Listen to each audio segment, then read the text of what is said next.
Eduardo Lima, nós, como temos sempre enfatizado e falado do quadro, as notícias, as manchetes locais e nacionais, para que essa pessoa fique ligada.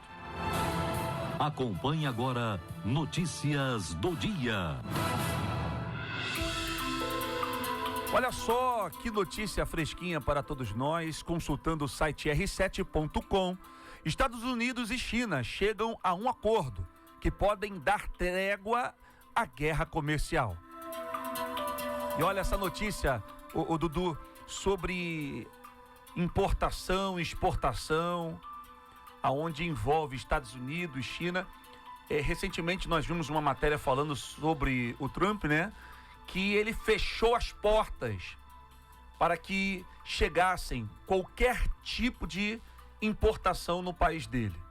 Porque ele falava que eles só recebem, mas não conseguem distribuir, não conseguem exportar. E é um fato que a gente vê que realmente ele tem um pingo de verdade. O Brasil também está sendo assim. Vê que os cargueiros aí param nos portos lotados de produtos da China. O Brasil, ele é um consumidor em potencial de países do Oriente Médio, da Ásia, e também o Brasil é o maior exportador de carne vermelha, carne de frango, um dos maiores.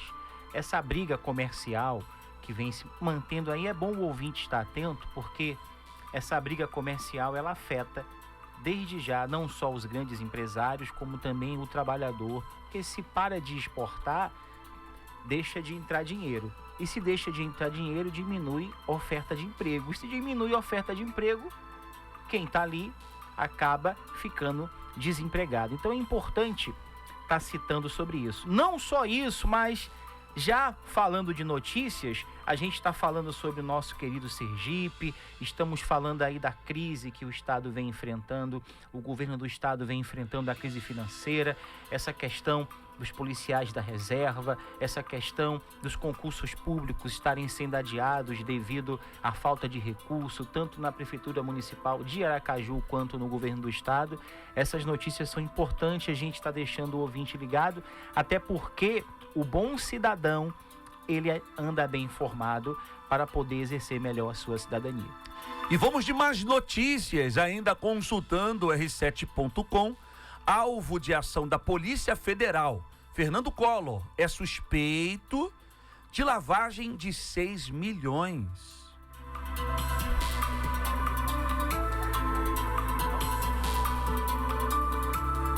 E olha, é muita informação para você. Incêndio na Serra do Cipó, em Minas Gerais, está consumindo cerca de 4 mil campos de futebol. E quando o incêndio começa, né, Dudu, é difícil para parar. Agora, engraçado, quem são os culpados? Essa e outras notícias você também pode estar lendo no portal r7.com.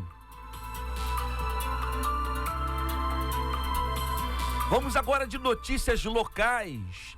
Falando aqui de Aracaju, homem fica ferido ao cair em fosso de prédio enquanto estava fazendo a manutenção de um elevador. Segundo a SAMU, a vítima, ela sofreu fraturas e também escoriações. Lembrando que neste sábado é feriado, dia 12 de outubro, Dia das Crianças. Veja, consultando também o portal, o que vai abrir e o que vai estar fechado neste dia 12. E para finalizar as manchetes do dia, todas as praias do litoral sergipano, infelizmente, foram atingidas por manchas de óleo, diz Serdurps. E em todo o Brasil, 150 localidades foram afetadas, segundo a última atualização e divulgação pelo IBAMA. Essa e outras notícias você também pode acompanhar no A8SE. Agora, Eduardo Lima, falando sobre estas manchas que acabaram atingindo as praias sergipanas, uma coisa que nós temos que abordar e falar é que isso também afeta o turismo. Porque as praias mornas do nosso estado, nosso litoral sergipano, como pode os turistas chegarem aqui para se banhar nessas águas maravilhosas e chegarem e se depararem com uma fatalidade, uma catástrofe como essa? Já tem até turista pedindo ressarcimento das passagens aéreas e de despesa com acomodação em hotéis. Veja que está afetando tudo. Sistema hoteleiro, está afetando empresas aéreas. Essa situação realmente, e nos pegou de surpresa, vendo o presidente da ADEMA falar que está faltando boias para conter o avanço dos óleos no mar sergipano. Veja que a gente fica triste com a notícia dessa. Como é que pode uma situação dessa faltar recursos para a gente poder conter o avanço desse óleo na nossa belíssima orla sergipana, nas principais praias de Sergipe? Ali o projeto Tamar, saltando tartarugas em alto mar, para que as tartarugas não viessem morrer diante das manchas do óleo, né? E aí a gente pergunta, como o senhor mesmo falou, Léo Rocha, de quem é a culpa? Estão querendo culpar a Venezuela, mas a Venezuela diz que não tem nada a ver. Estão querendo achar culpado, mas o importante agora, eu entendo que não é achar o culpado. O importante agora é dar manutenção, limpar as praias, para que o turismo volte à sua normalidade e o banhista ele volte a ter acesso ao seu lazer.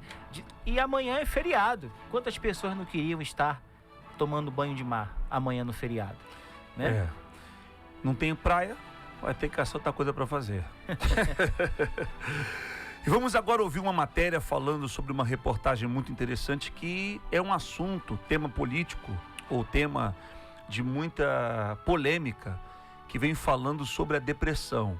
A depressão, Marcão Neves, que vem atingindo muitas famílias, pessoas que diante dessa grande pressão, essa turbulência do dia a dia, sabe, às vezes no trabalho, ou até mesmo problemas familiares que acabam desencadeando a depressão, ou aquelas pessoas que descobrem que estão com algum tipo de problema de saúde e não conseguem ver fim para esse problema e se entregam, costumamos dizer, nesse buraco negro e fundo. É que na verdade é uma doença que até então, há pouco tempo atrás, era invisível. Ninguém sabia o que acontecia na cabeça daquela pessoa. O que acontecia com ela? Ficava trancada numa sala, fechada no quarto. Hoje não, hoje a coisa é real. Pessoas tirando a própria vida, se mutilando mediante essa situação. Então cabe, na verdade, nós, por conhecer que esse é um problema que tem solução, abrir nossa boca e orientar o povo. Então é nesse propósito, estamos aqui para ajudar o povo a entender que isso tem solução. Não importa a gravidade do seu problema hoje. Talvez você, mãe, está sofrendo com seu filho, trancado no quarto, não quer trabalhar mais, se afastou da sociedade. Existe uma solução. Basta a senhora acreditar. Vamos ouvir uma matéria falando sobre a depressão que atingiu a família Pires. Na lista das mulheres mais sexys do Brasil, ela esteve no topo diversas vezes. Atriz, modelo, cantora, filha de uma das artistas mais respeitadas do país, Glória Pires, e do intérprete de centenas de canções de sucesso, Fábio Júnior, Cléo Pires fez história na TV e no cinema. Lembrada pelo rosto marcante, por suas declarações polêmicas e pela exposição de seu corpo considerado por muitos apelativa, Cléo surpreendeu ao revelar que foi justamente a pressão e a busca pelo corpo perfeito que a levaram à depressão. Desde sua última aparição pública em uma premiação de TV, Cléo tem enfrentado diversos comentários sobre o seu físico visivelmente diferente. Foi então que a atriz resolveu desabafar. Está cansada de tentar ter um corpo que para a sociedade é perfeito. Comentários como, nossa, tá gorda, ou, gente, fico me perguntando aqui se a Cléo engordou assim mesmo, foram rebatidos pela atriz. Mas, durante uma entrevista, ela falou sobre a associação do distúrbio alimentar e a depressão que viveu. Acho que é um distúrbio da forma como você se vê. De repente, você passa por alguma coisa emocional em que você fica desequilibrada e você come o pé da mesa. E continuou. É muito séria a coisa da depressão. É difícil pedir ajuda. Você não sabe falar sobre isso porque você está com tanta dor que você tem medo de falar alguma coisa e a pessoa não entender. Cleo contou que precisou tratar a doença com medicação e terapia. Mas ela não foi a única que viveu momentos difíceis na família. Antônia Moraes, sua irmã mais nova, passou pelo mesmo problema. A jovem, também atriz, contou que chegou a tomar remédios para emagrecer que despertaram doenças psicológicas. Eu acho que eu tomei muito remédio para emagrecer na minha vida. Esses remédios mexiam com a minha cabeça. Comecei a ter várias questões, crise de pânico, depressão, paranoia. Achava que estava sendo seguida. Para Antônia, falar sobre a depressão com outras pessoas também foi um tabu, pois sentia vergonha e a mistura de sentimentos a impediam de buscar ajuda. Um mal que tem atingido milhares de pessoas e fazendo vítimas entre familiares. Assim é a depressão, uma completa destruição. E essa destruição vem atingindo muitas famílias por conta da depressão. A depressão, sabe, de forma desenfreada, vem tocando em muitas vidas e vem trazendo muitos transtornos e deixando marcas na vida de muitas pessoas. Lembrando que estamos ao vivo, 18 horas e 22 minutos. Dentro de alguns minutos, teremos uma entrevista muito interessante com a secretária de Educação do município de Socorro, professora Josevanda Franco, e estaremos aqui abordando temas muito importantes sobre a violência nas escolas e a depressão que vem atingindo mestres e alunos. Então, se você quiser participar, você pode também nos acompanhar agora pelo nosso Instagram. Nosso grande amigo Eduardo Lima e Marcão Neves também estará fazendo uma live do Instagram deles para que possa interagir com vocês. Eu vou estar fazendo do meu. Lembrando, o Instagram do Marcão é Marcão Neves, do Eduardo Lima é Eduardo AR Lima. E o meu é Léo Rocha, número 10, oficial. Hoje, em especial, estaremos agora, a partir das 6h30 em ponto, transmitindo para vocês através do nosso Facebook também. Você pode me procurar lá na nossa página oficial, Léo Rocha 10 Oficial. E antes de abordarmos este assunto, lembrando que neste domingo, dia 13, nós teremos uma reunião muito especial com o nosso querido Bispo Adriano Evaristo, aqui na nossa catedral. E Eduardo Lima, falando desta reunião, está aberta para todos os profissionais de educação. Hoje eu conversava com o Bispo Adriano sobre isso. Não é apenas o professor do primário, ginásio, da faculdade, do nível superior, não. Pode ser um professor de karatê, pode ser um professor de educação física. Todos os profissionais de educação que estão aí, talvez nesses dias atuais, sofrendo com essa pressão que os mestres vêm tendo no dia a dia, eles serão consagrados e estarão recebendo uma prece de proteção. Sabemos que muitos profissionais da educação, eles, quando entram em sala de aula, eles são obrigados a deixar a porta fora os seus problemas pessoais e se vestirem, às vezes, de uma pessoa que não são, para poder colocar o pão na mesa. E por isso essa oração é tão importante, porque sabemos que nós não conseguimos enxergar o interior do profissional. Não conseguimos saber o que ele passa por dentro.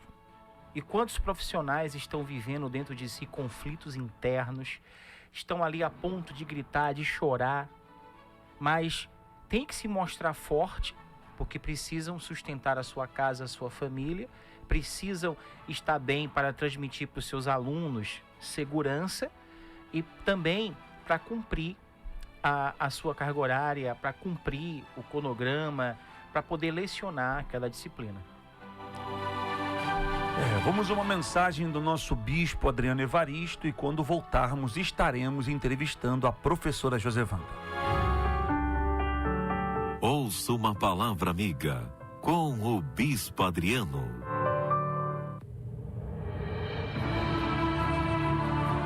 Domingo, dia 13, onde nós vamos entregar para as pessoas o cálice da salvação. O salmista disse que darei ao Senhor por todos os benefícios para comigo. E a resposta é o seguinte, são almas. Você não vai comemorar a sua salvação com esse cálice, domingo, dia 13, que também é o dia da entrega do jejum de Daniel, que também é o dia da consagração dos professores. Você não vai tomar esse cálice sozinho, não. Você vai trazer 3 convidados, 5, 10, 15, 20 convidados, 2, pelo menos 1, junto com você. Por que você vai trazer esses convidados? Porque você é muito grato a Deus pela salvação que Ele fez e tem feito na sua vida.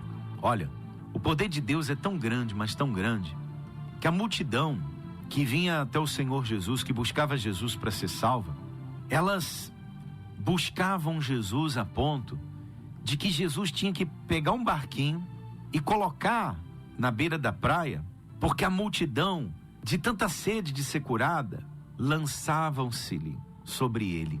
As pessoas se arremetiam a ele, se jogavam em cima dele. Então as multidões o apertavam de tal maneira que ele tinha que ter um barco na beira da praia para poder ir embora, depois que fizesse curas e libertações naquele lugar. Então as pessoas se lançavam em Jesus para ter salvação. Quando você convida uma pessoa para comemorar essa salvação com você, bebendo desse cálice, as pessoas virão com câncer, virão com tumores, com feridas, virão com casamento destruído, vítimas de traições, as pessoas virão com dívidas, desempregadas, com depressão, com desejo de suicídio, com ódio da igreja, com ódio do bispo. Elas virão assim, mas elas virão por causa do seu convite. Mas eu vou dizer uma coisa para você, nessa reunião, nesse dia, que é a entrega também do jejum de Daniel, dia de consagração dos professores também, e de cálice de salvação, eu quero dizer para você o seguinte, eu quero profetizar aqui nesse programa, elas vão se lançar em Jesus, elas vão se entregar também, como você um dia se entregou, sabe? Porque Ele vai fazer uma grande obra através desse cálice de salvação no domingo, dia 13. Abraça Sergipe e a hora certa. Muito bem, são 18h28, lembrando que estamos ao vivo nesta programação e recebendo a presença da nossa ilustríssima, queridíssima e olha, elegantíssima professora Josevanda, boa noite. Boa noite aos ouvintes da 98.1 FM. Boa noite aqui aos meus interlocutores, né? É um prazer estar aqui. E olha, eu vou dizer uma coisa para a senhora. Começamos a fazer divulgação em alguns grupos do WhatsApp, algumas redes sociais que temos, e graças a Deus as pessoas começaram a fazer comentários sobre quais assuntos seriam abordados. Algumas queriam falar sobre a política ou sobre a pasta da secretaria, mas eu deixei um pouco em dúvida as pessoas, porque nós não viemos falar de política, nós não viemos falar da pasta de educação, nós trouxemos a senhora aqui, fizemos esse convite para que a senhora represente, até porque é uma grande representação, né, amigo Eduardo? Com toda certeza. Represente todo profissional de educação. É uma honra para mim, é uma honra muito grande. Eu vivo a educação, eu costumo dizer que eu vivo a educação já há 56 anos, porque eu tenho 60, a minha mãe me matriculou na escola aos 4 e eu nunca saí da escola. De alguma forma, sempre estive vinculada à escola. Então, Para mim, escola e educação fazem parte da minha vida. Então, é uma honra poder representar todo profissional da educação. Fique à vontade. Pastor Léo, na minha opinião, é a peça mais fundamental para que um país venha se desenvolver. Você sempre fala isso, né? É o principal instrumento para se construir uma cidadania, uma cultura muito especial. Porque o professor ensina o médico, ensina o advogado. Então, Nós estamos no topo da pirâmide. Com certeza, é a peça fundamental para que haja um país diferenciado. Professora Josevanda, aonde eu chego, que cito esse nome, os olhos das pessoas brilham. Ah, que bom. E as pessoas comentam que essa pessoa, Josevanda, é uma guerreira no que diz respeito à área de educação no estado de Sergipe. É uma das pioneiras em muitos projetos que se avançaram no estado e, além de ser uma das pioneiras, é também uma guerreira, lutadora, ferrenha. Não é à toa, vou fazer um comentário que não, vamos dizer assim, não é político, mas vamos dizer assim, não é à toa que o município hoje de Nossa Senhora do Socorro está entre os principais no quesito educação. E a senhora tem estado por trás, né? Desde janeiro, né, de 2019, quando eu assumi a Secretaria de Educação, mas é um trabalho de equipe, é um trabalho continuado. Me antecedeu a professora Marieta, que também é uma profissional de altíssimo nível de reconhecimento, inclusive, né? Então, e a equipe da Secretaria Municipal de Educação é uma equipe muito preparada, uma equipe que sabe acolher e soube manter, né, essa transposição há anos. A educação não se constrói em 10 meses. A educação é um processo bem mais longo, bem mais lento, mas que com resultados, né, Socorro é reconhecidamente um dos municípios de Sergipe com melhores resultados. Isso é bom, né? É um bom sinal, até porque nós não queremos estender tanto para a pasta, mas segundo informações que a senhora havia nos passado, que mesmo Socorro sendo o segundo maior município do estado de Sergipe, nós estamos em páreo, né, com a educação da capital sergipana, que é Aracaju. Isso, em níveis de desenvolvimento, Socorro não fica nada a dever. A execução de projetos em relação aos índices que são mensurados a partir de avaliações externas, Socorro tem uma posição privilegiada. Então estamos aqui para falar da educação, né? A senhora, que é uma pessoa que tem muito conhecimento a respeito do assunto, é pioneira na área, inclusive. Nós estamos vendo que, como pai, posso falar, o pastor Eduardo Lima tem um filho que é um filhinho de 4 patas. Nosso amigo Marcão tem um filho que é quase da minha idade. Já é um homem do meu tamanho.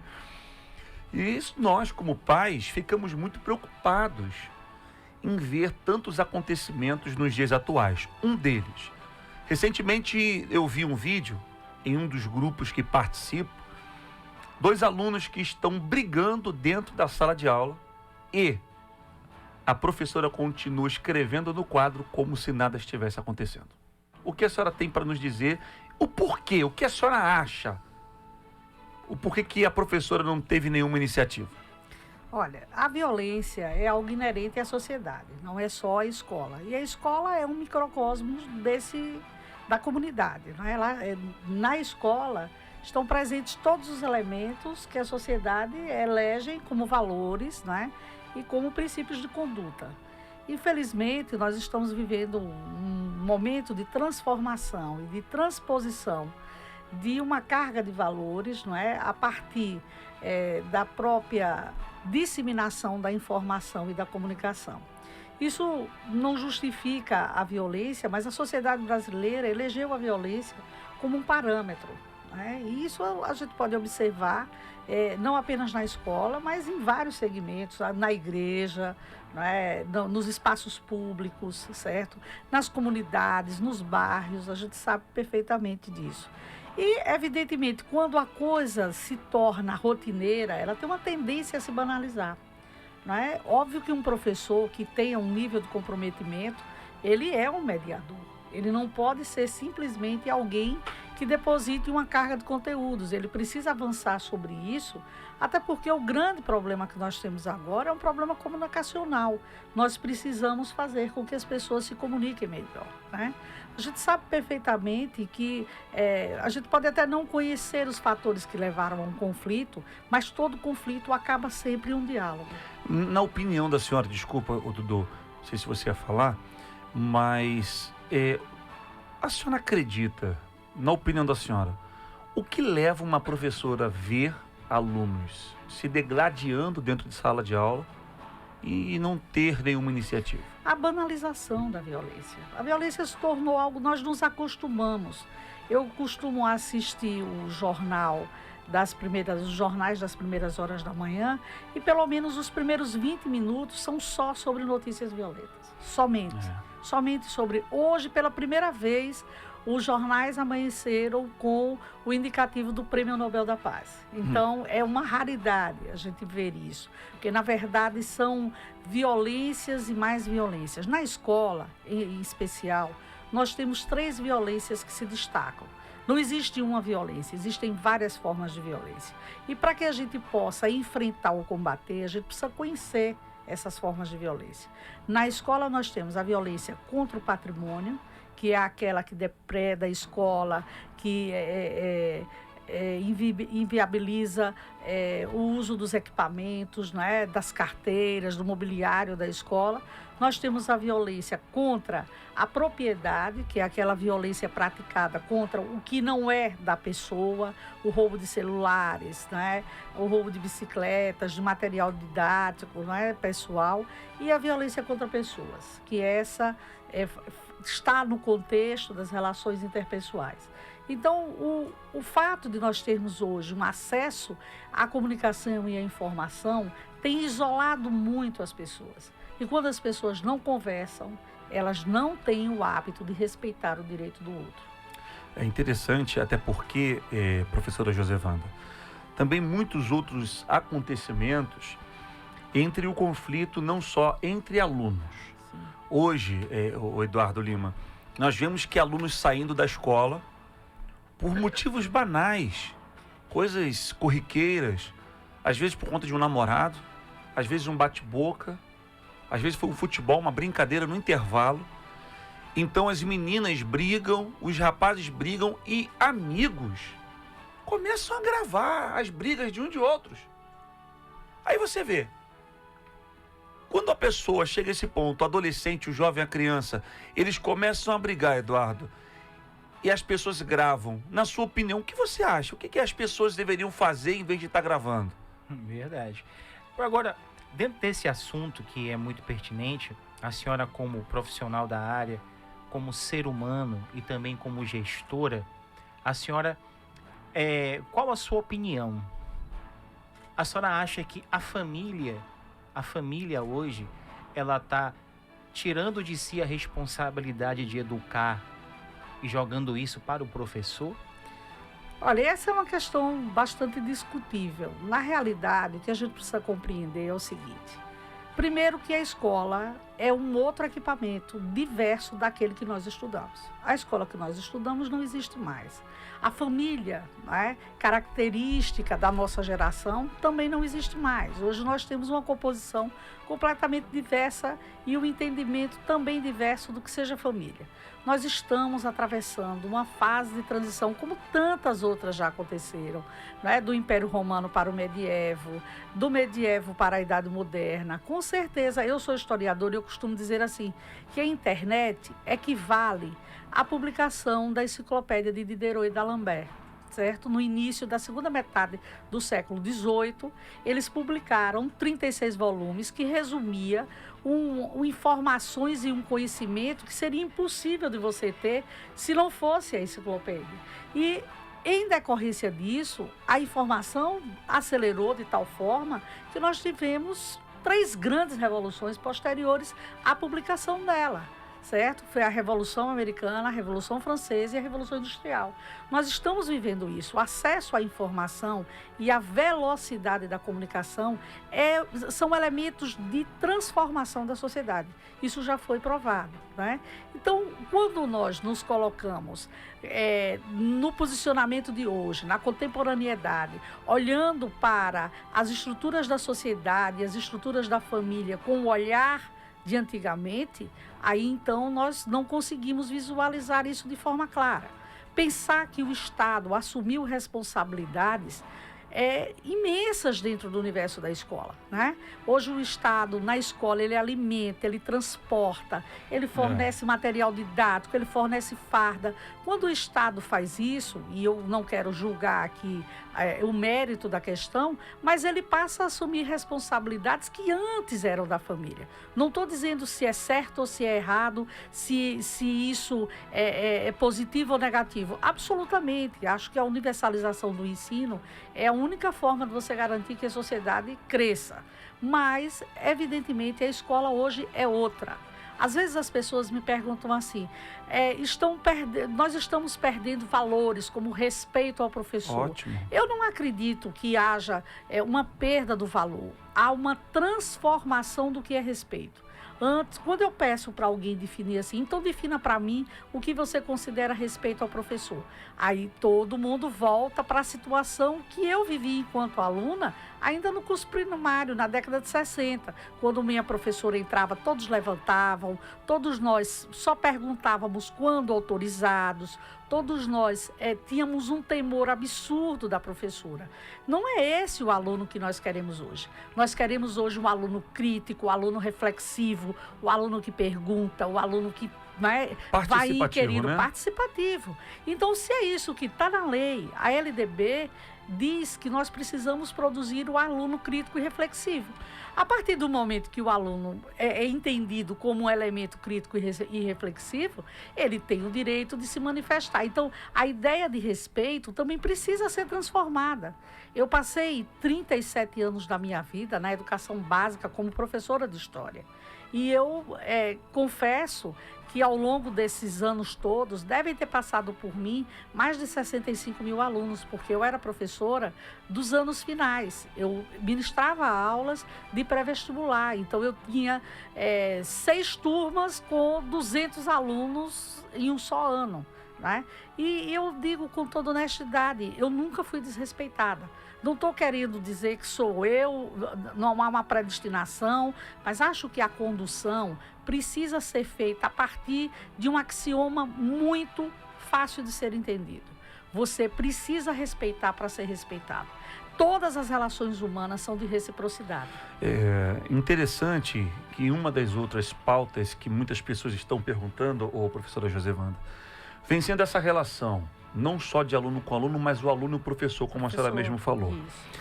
E uma das coisas que nós vemos vem sendo essa falta de respeito, aonde chega ao ponto de um aluno, porque tirou uma nota baixa, ele recorrer ao professor, e não só isso, mostrar a indignação, a insatisfação, a raiva, e muitas das vezes se torna agressivo de forma verbal ou física. Sim.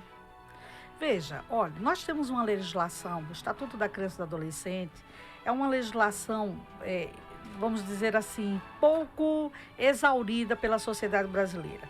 E a sociedade entende que é uma legislação de direitos. Primeiro, é preciso compreender uma coisa básica. Para cada direito assegurado dentro da estrutura da lei, dentro do ECA, existe um dever, certo? Então, veja, às vezes as pessoas dizem, quando o professor agride, ele é punido, ele é visto, e quando o aluno agride, isso não acontece. Não é verdade. Só não acontece se não houver o devido cumprimento do que está na lei. As crianças não, mas os indivíduos a partir de 12 anos completos, que são considerados os adolescentes até 18 anos, eles respondem sim perante o Estado e perante a lei. Agora, é preciso que se tome todas as providências. Né? É preciso que se compreenda quando é que o professor pode acionar as estruturas do sistema de justiça para que o aluno, para que o adolescente possa responder pelos seus atos. A senhora acredita que os valores professor e aluno, muitas das vezes não vêm sendo valorizados como era para ser, a exemplo. Quando nós vemos que um aluno, ele agride o professor, existe até o comentário em alguma manchete, jornais, rádios, etc. e tal, blogs, mas a senhora veja que a ênfase é dada de forma muito maior quando o professor ele toma uma iniciativa, perde a cabeça e acaba agredindo o aluno. Isso decorre do fato de que o professor é um adulto. Os adolescentes e as crianças, elas imaginam que os adultos são emocionalmente equilibrados. E nem sempre isso acontece. Só para que os senhores tenham uma ideia, 64% das crianças agredidas fisicamente nesse Brasil são agredidas pela própria família. É a mãe a grande agressora. A escola é o segundo equipamento que mais agride crianças e adolescentes. E quando eu falo agressão, não estou me referindo somente à agressão física, mas um contexto de violência que prejudique o desenvolvimento, certo? É nesse sentido que eu estou falando. Então, evidentemente, quando um adulto, não é, toma uma atitude desse tipo, precisa ser analisado, porque, de fato, eu estava conversando essa semana com uma amiga que é psicóloga e é terapeuta, e eu ponderei com ela, no meio da conversa eu falei assim para ela: Tereza, eu acho que o manicômio do século XXI é a escola. A escola está numa situação, a gente observa os professores ansiosos, não é? A depressão é uma coisa que reina, crianças e adolescentes que se automutilam, não é? Que não conseguem respeitar o próprio corpo, que não acreditam, não é? Na possibilidade de um futuro. Eu tive um aluno que eu reclamei com ele, uma certa feita, eu estava na direção de uma escola, falei para ele assim: você não pode tirar uma nota dessa, porque o resultado final não vai ser positivo. E ele me perguntou: e quem disse a senhora que eu quero um resultado final? Então, nós precisamos amadurecer para entender que a sociedade está passando por um processo de transição e que todos nós, professores, pastores, padres, líderes comunitários, políticos, pessoas que têm poder de influência, ocupem os seus espaços para promover o bem comum, para promover a seguridade de cada um, para promover relações interpessoais sadias. Cada dia que passa, o que nós observamos, e isso é uma coisa bem característica do Brasil, é um desânimo absurdo, e isso a gente sabe que os fatores são claros, estão postos à mesa, nós só precisamos analisar. Agora, eu considero a escola um repositório, um espaço onde as pessoas precisam começar a trabalhar restaurativamente. Nós temos práticas restaurativas com muito sucesso em escolas em países que têm não níveis de desenvolvimento, mas níveis de construção semelhantes ao nosso, como a Austrália, por exemplo, que era colônia, foi colonizado de forma exploratória como o Brasil, e nós precisamos evoluir para isso. Nós precisamos entender que para cada momento da violência, para cada momento que a violência se mostra, se apresenta, é preciso sentar, é preciso conversar, é preciso exaurir. Nem sempre as pessoas estão dispostas a fazer isso, né? Mas nós precisamos tentar convencê-las de que esse é o caminho. Estendendo, né, esse assunto de violência na escola, nós vemos que muitos mestres e até mesmo alunos acabam desenvolvendo um quadro depressivo. Sim. Alunos, alguns por conta de estarem com problemas particulares na sua casa e não conseguem desenvolver na sala de aula, então começa a consequentemente tirar notas baixas. Isso. E muitos alunos sofrem com a depressão. E também vemos muitos mestres que vêm sofrendo com a depressão. A senhora acredita que essa depressão sendo desenvolvida pelos mestres, professores, ela vem sendo oriunda de excesso de trabalho ou de um trabalho muito pesado? Muito. O excesso de trabalho. O professor precisa, né, de um quantitativo, de uma carga horária, de um quantitativo de horas de trabalho para tentar sobreviver de uma forma digna. Uma coisa que é importante, Léo, é pensar assim: olha, nada acontece por acaso e nós temos um conjunto de fatores. Não é um fator que leva à depressão, mas um conjunto de fatores. Uma das coisas que eu considero assim, primordiais para que se enfrente, na minha avaliação quase empírica do que é a depressão, é quando as pessoas começam a perder a capacidade de dar valor às pequenas coisas, né? Isso é fundamental. O ser humano não pode se distanciar de suas crenças, seja ela qual for, se é católico, se é evangélico, não importa, precisa estar sempre próximo de crenças que possam elevar o seu espírito, que possam lhe dar um conforto espiritual, porque nós não somos só carne, né? Nós precisamos desse conforto espiritual.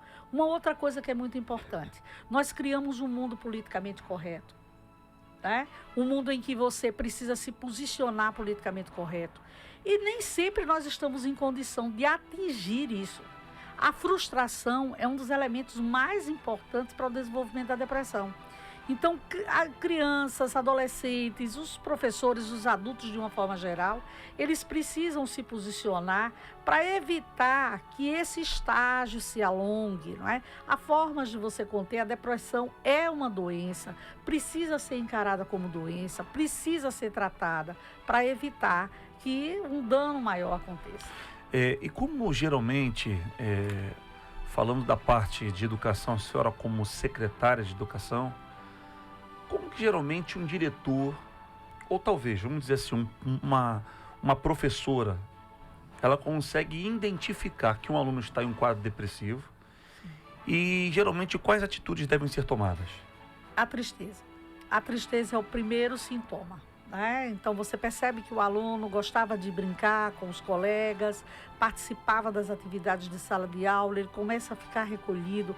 Entre os adolescentes, por exemplo, adolescentes que se automutilam costumam usar blusões de manga comprida, né? Evitam se expor, certo? Então um professor, ele pode observar tudo isso. E a atitude a ser seguida é chamar a atenção da família. A escola precisa estar em contato direto com a família e com o conselho tutelar, né? Que é um órgão importantíssimo no processo de atendimento a crianças e adolescentes em situação de vulnerabilidade. A gente imagina apenas que a vulnerabilidade é econômica. Absolutamente, existe uma vulnerabilidade emocional que precisa ser observada pelo professor. É o aluno que tinha boas notas, que tinha um bom desempenho, de repente mergulha, né? É o entristecimento. Hoje nós temos situações, por exemplo, a gravidez na adolescência é responsável por 86% da evasão escolar entre as meninas. Elas se sentem constrangidas, elas se sentem intimidadas por uma sociedade que cobra delas uma atitude diferenciada. Então, o que nós precisamos observar nesse contexto de identificação da depressão é que os sinais, eles aparecem de forma muito clara e que, se não houver uma preocupação em observar, esses sinais vão se aprofundar. Olha, estamos chegando ao final da programação, uma entrevista maravilhosa, cheia de informações, né, Eduardo Lima? Essa pessoa que está nos acompanhando e talvez esteja enfrentando, passando por um quadro depressivo, nós temos como ajudar essa pessoa. Se você já procurou, recorreu a psicólogos, psiquiatras, talvez buscou ajuda de alguém, você não conseguiu ter bom êxito, nós queremos dizer para vocês que nós temos condição de te ajudar. Inclusive, tem um endereço, um lugar, um dia e um horário que essa pessoa pode ser ajudada. Sim, com toda certeza. Na nossa catedral, o maior templo evangélico do estado de Sergipe, em frente ao Terminal Dia, né? Avenida Tancredo Neves, 2464. Tome uma atitude. Você que é uma pessoa culta, você que tem uma formação acadêmica elevada, você que é um profissional de educação, ou você que seja um magistrado, não importa. Você que de repente olha para o seu quadro e vê várias graduações, mas olha para dentro de si e vê um vazio. Nós queremos te ajudar. E aproveitando a presença da nossa ilustríssima professora Josevanda, quero falar que neste domingo, Marcão Neves, no dia 13, estaremos realizando a consagração dos mestres e professores às 9h30 da manhã aqui na nossa catedral.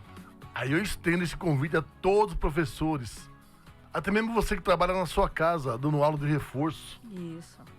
Uma pessoa muito especial. Então venha participar dessa reunião. Vai ser uma reunião toda especial. Vai ser 9h30 da manhã no domingo. Todos os pessoas. Está convidada, a senhora, Eu já aceitei o convite. Está convidada. Eu já havia sido convidada e já Agora, tinha sido. eu queria voltar um pouquinho atrás, que eu fiquei meio engasgado. Aquela professora que não reagiu na briga dos alunos, né, se protegeu. Mas vamos falar isso depois, porque estamos chegando ao final da programação. Professora Josevanda, Eu muito queria obrigado. Hein? agradecer a oportunidade de me disponibilizar sempre que for convidada, né? E dizer aos ouvintes que é um prazer poder contribuir. Muito obrigado pela participação. Meu amigo Eduardo Lima, Marcão Neves, estamos chegando ao final dessa programação. E queremos mandar um abraço para você que está nos acompanhando pela live do Instagram ou do nosso Facebook. Seja do nosso amigo Eduardo Lima, Marcão Neves ou uma das minhas redes sociais, Léo Rocha 10 Oficial. Avenida Tancredo Neves, 2464, bairro Luzia, em frente ao Terminal Dia. Um abraço para você que acompanhou a programação Abraça Sergipe.